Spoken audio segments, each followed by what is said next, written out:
Episode 61, The Opioid Crisis, Accident or Deliberate Corporate Strategy. Welcome back to the Conspiracy Theory Analyst. I'm Robin. Tonight we examine another conspiracy theory that crossed into documented reality. More than 500,000 Americans died from opioid overdoses between 1999 and 2023. The opioid crisis is the largest drug epidemic in American history, a catastrophe that destroyed communities, overwhelmed hospitals, tore apart families, and killed people across every demographic. Rural towns, suburban households, young people, middle-aged workers, veterans, and at the center of it, a single pharmaceutical company, a single family, and a drug called OxyContin. The question tonight is not whether harm occurred. It did, on a scale almost impossible to comprehend. The question is whether it was accidental, a failure of foresight, of regulation, of science, or whether the evidence points to something more deliberate. A corporate strategy that knew exactly what it was doing, and did it anyway. Detailed explanation in 1996, Purdue Pharma, a privately held company owned by the Sackler family, introduced OxyContin, an extended-release formulation of oxycodone. Purdue marketed it as a revolutionary treatment for chronic pain with a lower risk of addiction than existing opioids because of its extended-release mechanism. That claim was, at best, misleading. At worst, it was a calculated lie. Purdue's promotional campaign was unprecedented in its scale and intensity. Sales representatives flooded doctors' offices with samples, gifts, and marketing materials. The company paid for conferences, sponsored research, and developed relationships with pain management specialists, who would become its most prolific prescribers. Internal documents later revealed a deliberate strategy of targeting high-prescribing physicians, particularly in economically distressed areas and particularly in rural Appalachia, where working-class communities had high rates of chronic pain from physical labor and limited healthcare access.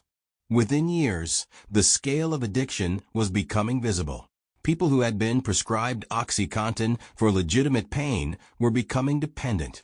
When prescriptions ran out or became unaffordable, many turned to heroin and later to fentanyl, which flooded the market as a cheaper and far more lethal alternative. Purdue Pharma was aware of the addiction patterns being caused by OxyContin. Internal documents, obtained through litigation, showed the company tracking diversion and abuse reports while continuing to market aggressively and lobbying regulators to maintain prescribing permissions. In 2020, Purdue Pharma pleaded guilty to federal criminal charges and agreed to a settlement of more than $8 billion. In January 2025, a bipartisan coalition of states reached a further settlement of $7.4 billion with the Sackler family personally, the largest settlement to date with individuals held responsible for contributing to the opioid crisis. The settlement ended the Sacklers' ability to sell opioids in the United States and required that millions of internal documents be made public. Core elements of the conspiracy: the first element is the knowingly false marketing. Internal documents obtained through litigation revealed that Purdue knew OxyContin was highly addictive, and that its claims about reduced addiction risk were not supported by evidence. The company continued marketing it in those terms regardless. The second element is deliberate targeting. Documents showed that Purdue specifically targeted economically vulnerable communities, areas where pain rates were high, healthcare options were limited, and patients were least likely to question a doctor's prescription. The targeting of Appalachian communities, in particular, has been documented in detail. The third element is the internal language. In a now infamous email obtained by the Massachusetts Attorney General, Dr. Richard Sackler, a member of the founding family, described people struggling with addiction as criminals acting in complete disregard of their duties to society. This was not a statement made in ignorance. It was made by a man who ran the company that created the addiction and who knew the scale of what was happening. The fourth element is regulatory capture. Purdue invested heavily in relationships with regulators, medical associations, and pain management organizations. Critics have argued that these relationships influenced regulatory decisions about prescribing guidelines in ways that protected the company's interests. Evidence for and against the evidence for deliberate corporate strategy is now largely a matter of public record.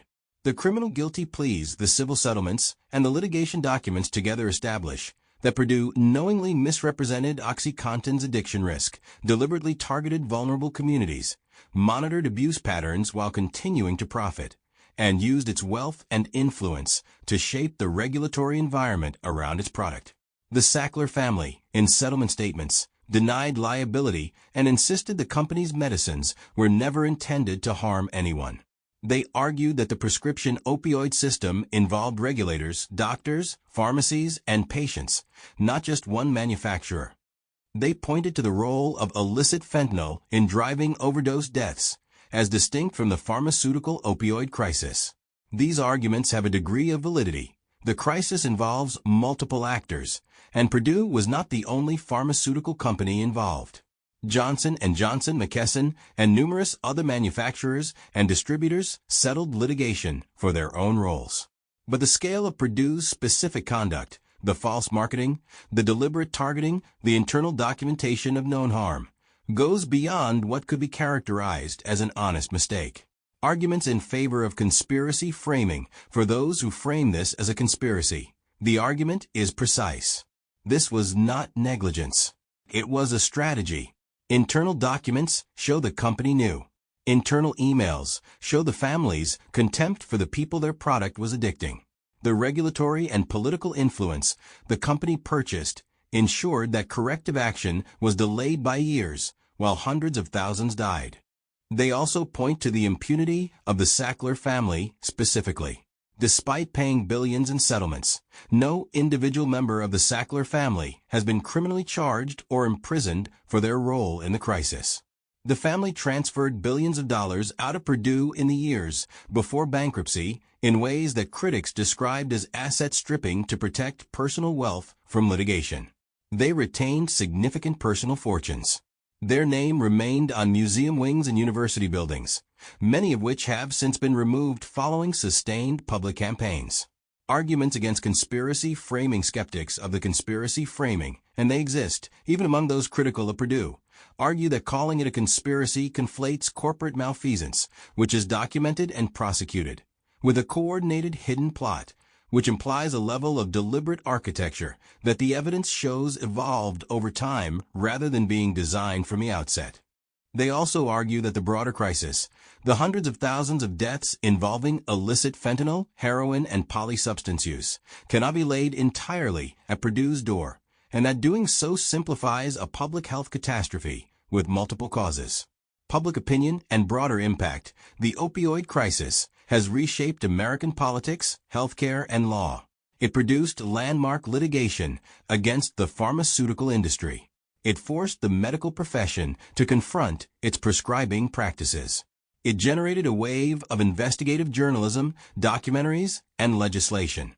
And it killed more than 500,000 people. The Sackler settlement in 2025, requiring the public release of millions of internal documents, may yet reveal more about what was known and when. The documents are being made available over the next 15 years. Conclusion: was the opioid crisis an accident or a deliberate corporate strategy? The documented record is clear enough that the word accident is very difficult to apply. The false marketing was deliberate. The targeting of vulnerable communities was deliberate. The monitoring of abuse while continuing to profit was deliberate. Whether that constitutes a conspiracy in the sense of coordinated hidden planning is debatable. What is not debatable is that a company and a family knew what their product was doing, had the evidence in front of them, and chose to continue.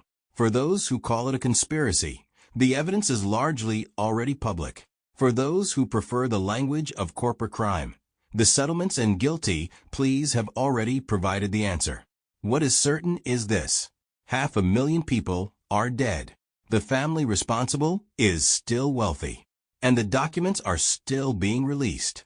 This is the Conspiracy Theory Analyst. I'm Robin. If tonight's episode made you think, please rate and follow on Spotify. Tomorrow on the Conspiracy Theory Analyst, the Roswell crash, alien spacecraft, or military cover-up. That's next.